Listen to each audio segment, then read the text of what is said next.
시장의 이슈와 종목을 집중 분석하는 금요 특집 시간입니다. 오늘도 최수창 파트너, 최영동 고수 그리고 이담교 캐스터와 함께하겠습니다. 세 분 안녕하십니까? 네, 안녕하세요. 먼저 이담교 캐스터가 첫 번째 이슈를 정리했습니다. 네, 금요일을 맞아 전해드리는 이슈픽 오늘도 살펴보겠습니다. 첫 번째 이슈는 GS 두산, SMR 집중 투자, 한미 원전 동맹 수혜 볼까입니다. 자세한 내용 보시죠. 네, 한미가 이번 정상회담에서 원전 관련 동맹을 맺었습니다. 원전 기술 이전과 수출 협력을 강화하는 내용을 골자로 한 양국의 원전 동맹이었는데요. 한미 양국이 원전 협력을 맺은 건 러시아의 우크라이나 침공 사태로 인해서 각국의 에너지 위기가 고조되었기 때문이다라는 분석입니다. 원전의 중요성이 더욱 부각된 것이죠. 한미는 특히 소형 모듈 원자로에 대한 개발과 판매 협력을 맺었습니다. SMR은 비용과 안전성 측면에서 기존 원전보다 긍정적이라는 평가를 받습니다. 또한 미국의 주도로 원천 기술을 지원받는 내용을 확정했는데요. 이를 통해서 원전 시장 공동 진출에 박차를 가한다는 계획입니다. 이렇게 한미 원전 동맹이 공고해지면서 기업들도 원전 분야에 투자에 나섰습니다. SMR 관련 두산과 GS그룹의 투자 계획 보시죠. 먼저 두산그룹은 SMR과 수소연료전지 등 에너지 사업에 5년간 5조 원을 투입하겠다고 발표했습니다. 원전을 비롯한 국내 에너지 산업 생태계 활성화에 나서겠다는 계획인데요. 특히 두산그룹은 원전 관련 기업 중에서 앞서가고 있다는 평가를 받고 있죠. 두산에너빌리티는 내년 하반기 중 SMR 본제품 제작에 돌입하는 것을 목표로 한다고 밝혔습니다. GS그룹의 투자 계획도 보시죠. GS는 2026년까지 에너지 부문에 14조 원을 투자한다는 계획을 발표했는데요. 에너지 부문의 투자 비중을 늘리겠다면서 미래 에너지 확보에 박차를 가한다고 밝혔습니다. 이렇게 기업들이 원전 투자에 발벗고 나서고 있는 건데요. 4월 말에는 해외 투자 협약도 발표한 바 있습니다. 두산에너빌리티와 GS에너지, 삼성물산은 세계 1위 SMR 기업인 미국의 뉴스케일 파워와 함께 개발 MOU를 체결했습니다. 네, 지금까지 한미 원전 동맹과 국내 기업의 투자 계획 전해드렸습니다.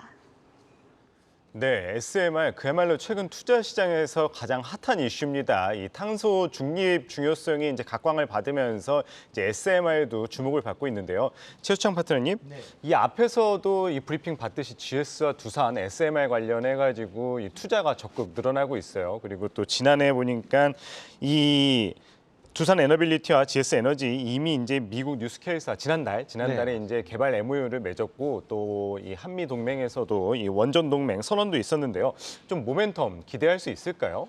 일단 이거 먼저 말씀드리면 SMR은 미래 성장 동력의 상징성에 좀 의미를 부각하는 게 맞아요. 예. 그러니까 뉴스케이 파워 같은 경우는 2029년도에 상업화를 목표로 하고 있는 거고 거기에 우리나라 3사인 삼성물산까지 이 회사 두 회사와 더불어서 MOU가 체결돼 있는 상황이고 그리고 이제 빌 게이츠가 설립한 이제 테라파워를 하고 있는데 이 테라파워 같은 경우는 또 SK그룹이 직접적으로 또 투자도 관심이 있는데 예. 2028년에서 29년도에 상업화가 목표이기 때문에 지금 이것이 당장의 시장에서 어떤 실적이라든가 모멘텀으로 강하게 부각하기보다는 상징성의 의미로 부각하는 게 좋겠다. 네. 주목할 것은 원전에 있어서 지난번에도 한번 연기해드렸습니다만 주목할 건 2030년도까지 100기에서 세계 원자력 협회에 따르면 100기에서 110기 정도가 발주 예정인데 거기서 이제 한 6, 70기 정도는 실질적으로 러시아하고 중국이고 나머지 한 30기, 40기 정도가 유럽에서 나오거든요. 예.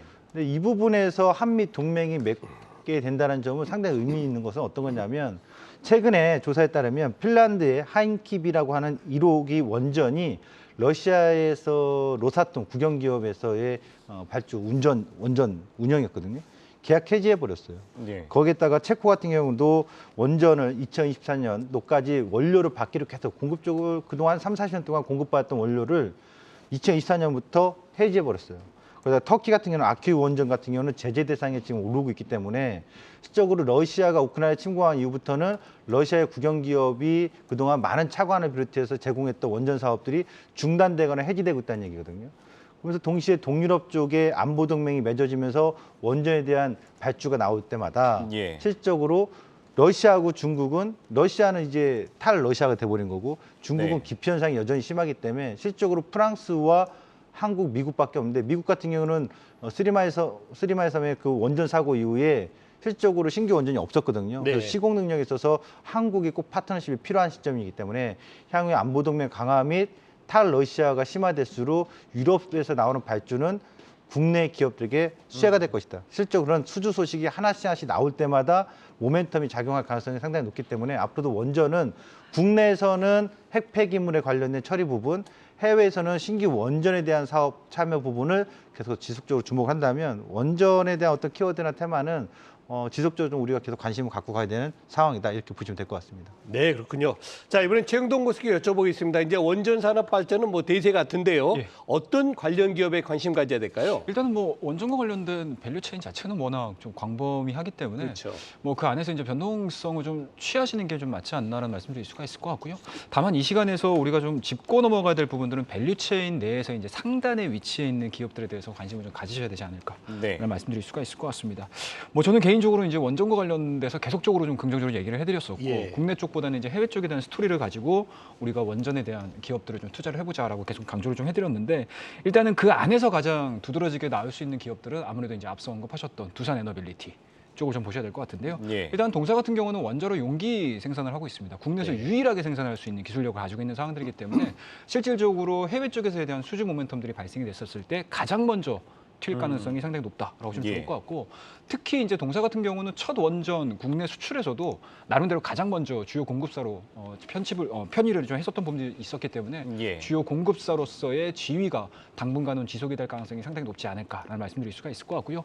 다만 이렇게 말씀드리는 과정에서 주가에 대한 흐름들을 좀 보시기 좀 답답해요. 그렇더라고요. 사실은. 좀 그렇죠. 예, 2만 원에서 2만 2천 원대에서 계속 박스권을 유지를 하면서 좀 진행이 되고 있는 상황들이어서 일단 이렇게 좋았던 내용들 자체가 지금 올해 들어서 계속 반영이 됐었거든요. 그러니까 그만큼 과거의 정보 그리고 미래에 발생될 수 있는 모멘텀 자체가 우리만 알고 있는 것이 시장에 다 반영이 돼 있는 상황들이기 때문에 일단은 새로운 모멘텀들, 그러니까 수주에 대한 실질적인 모멘텀들이 나왔었을 때 주가는 상방으로 전환될 가능성이 상당히 높다.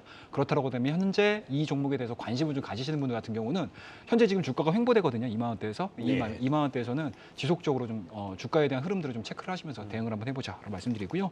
두 번째로는 한전 기술을 빼놓고 갈 수는 없을 것 같습니다. 일단은 뭐 기본적으로 설계 보수가 무조건 들어가야 되는 그렇죠. 상황들이고요. 네. 뭐 그렇다고 되면 그 중에서 우리나라 국내 기업들 중에서 가장 진일보한 기술을 좀 가지고 있는 한전 기술에 대한 흐름들은 당분간 이어질 가능성이 상당히 높지 않을까라는 말씀드릴 수가 있을 것 같고 마지막으로 약간은 좀 작은 종목을 좀 언급을 좀 드리게 되면 에너토크. 를 관심 있게 좀 지켜보자 말씀드리도록 하겠습니다. 동사 같은 경우는 산업용 전동 액추에이터를 만들고 있는 상황들이고 이러한 이제 액추에이터 자체가 원자력 발전소에 공급이 되고 있는 상황들이기 때문에 국내 이러한 이제 산업 자체가 해외 쪽에 대한 수주 모멘텀들을 좀 발생을 시켰었을 때 작은 종목군들 중에서 에너토크도 마찬가지로 큰 변동성을 좀 보여줄 수 있다는 거 말씀드리도록 하겠습니다. 네, SMR에 이어서 또 시장에서 주목받고 있는 것이 이 태양광 관련주입니다. 이 유럽발 훈풍에 힘입어서 태양광 관련주 최근 움직임이 좋은 모습인데요. 이 최영동 교수님, 이 유럽 연합이 이제 2027년까지 이제 러시아산 화석 연료 의존도를 이제 끊겠다 그러고 또 25년까지는 태양광 발전 용량을 또 2배로 늘리고 뭐 패널을 의무 설치하겠다 이런 뉴스가 좀 나오고 있는데 이 태양광 관련주 투자 어떻게 하면 좋을까요? 잘하셔야 되는데 네. 일단은 어제 관련된 내용들을 좀 보시게 되면 일단은 뭐 작년도 발전 설비에서 원자력을 뛰어넘는 태양광 설비가 좀 이루어졌습니다. 18% 기록을 했었고요. 그리고 전년비 대비해 가지고 원자력 발전 양 자체도 원전 대비해서 태양광 자체가 지금 뛰어넘은 상황들이기 때문에 실질적으로 국내뿐만 아니고 해외 쪽에서에 대한 신재생 에너지에 대한 전환 추세는 상당 부분 알게 모르게 좀 진행이 되고 있었다. 라고 네. 말씀드릴 수가 있을 것 같고요. 앞서서 앵커님께서 말씀하셨던 것처럼 지난 18일입니다. 리파워 EU라고 해서 예. 에너지 안보 계획을 드디어 EU 쪽에서 본격적인 행보를 좀 보여주고 있지 않나라는 말씀드릴 수가 있을 것 같습니다. 근데 이러한 부분들은 뭐 갑작스럽게 튀어나온 건 아니고요. 로우 리스크가 부각이 되면서 에너지와 관련된 이 안보 부분에 있어서 계속적으로 좀 나왔던 부분들이기 때문에 네. 이러한 것들이 이번에 좀 구체화된 게 아닌가라는 말씀드릴 수가 있을 것 같고 또 금액적인 부분들, 투자 금액 적인 부분들에 있어서도 상당히 좀 놀라운 금액을 발표를 했습니다. 에너지 효율화라든지 그리고 신재생 에너지 전환에 대해서 2,100억 유로를 투자를 하겠다라고 예. 얘기를 한 상황들이기 때문에 실질적으로 가장 산업에 대한 부분들 그리고 섹터에 대한 상승 구간들이 좀 나아주려면은 물론 소비자 입장에서 요구에 의해서 산업이 성장하는 경우도 있겠지만 네. 대다수의 인프라와 관련된 이러한 산업들 같은 경우는 정부 쪽에서 움직여줘야 되거든요. 그렇다고 되면은 뭐 국내뿐만 아니고 해외 쪽, 특히 EU 쪽에는 미국 쪽 같은 경우도 신재생과 관련해서 상당히 좀 공격적으로 좀 진행이 되고 있는 상황들이기 때문에 예. 올 한 해 제가 뭐 계속 시황 얘기를 해드릴 때 2022년도는 긴축이라든지 유동성 축소에 대해서 상당 부분 시장은 어려울 것이다라고 말씀드렸는데 그 안에서 성장이라는 키워드가 탁 튀어나왔었을 때 그 성장이라는 키워드에 맞물리는 산업 자체는 상당 부분 이제 큰 변동성을 좀 보여줄 수 있다라고 말씀드렸는데요.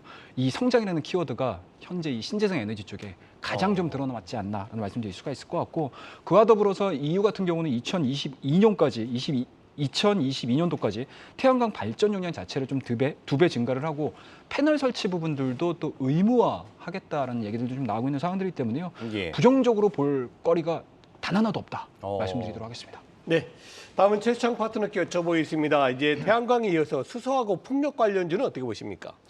일단 수소 풍력은 굉장히 중요한 게 유럽을 봐야 됩니다. 그러니까 유럽에서의 해상 풍력 규모, 전 세계에서 영국, 독일, 중국의 해상 풍력에서의 설비 투자가 절대적으로 큰 규모를 차지하고 있는데, 유럽 내에서 해상 풍력 규모는 최근에 신재생 에너지하면 400조 투자한다고 하잖아요. 네. 거기에 대부분 풍력하고 해상 풍력하고 태양광 쪽이거든요.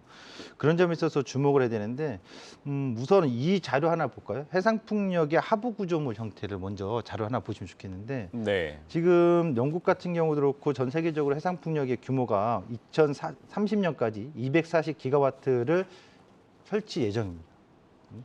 발전 설비 양. 예. 근데 요 보시면 해상 풍력에서 모노파일하고 자켓이 있는데, 저게 이제 고정식이거든요. 마찬가지로 플로팅 같은 게 부유식인데, 예. 실질적으로 고정식이 거의 대부분의 96% 이상을 차지합니다. 설치 방식이.